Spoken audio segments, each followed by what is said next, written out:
Blessed and happy Tuesday to all of you, my dear friends, my dear brothers and sisters, my dear good people of God. Today is May 19, 2026.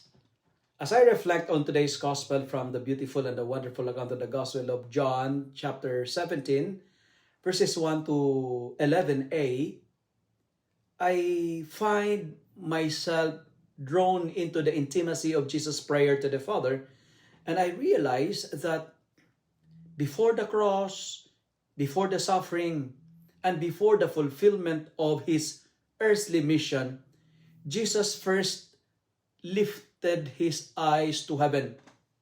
And that gesture speaks deeply to me because it reminds me that in the most important moments of life, the heart must learn to look beyond itself and return to God. Jesus speaks of glory, yet his understanding of glory is so different from the world's understanding. Glory for him is not power, it's not about recognition or applause, but glory for Jesus revealed through obedience, sacrifice, and love.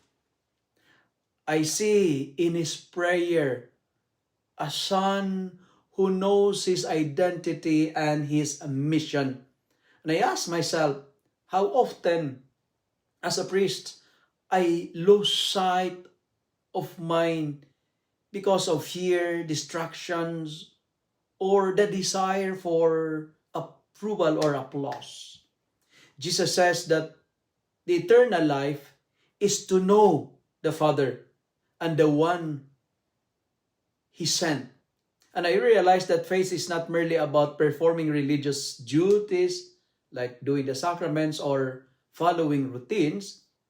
It is entering into a living relationship with God, allowing him to become part of my everyday joys, to allowing him to be part of my every struggles, my doubts and hopes.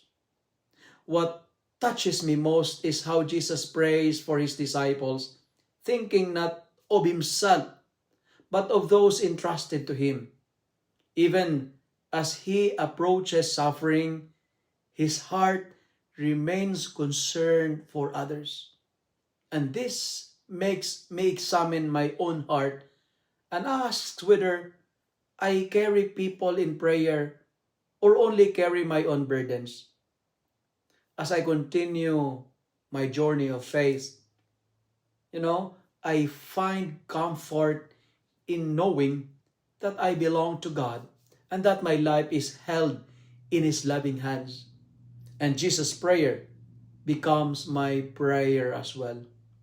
Father, help me to live not for my own glory, but for others. Teach me to know you more deeply, to remain faithful to my mission and to my vocation, and to remember that in every season of life, I am never alone because I am always under your loving gaze. If you love and like this reflection, kindly share it with your friends, share it with your family, make the Word of God viral so that many will be blessed. Amen.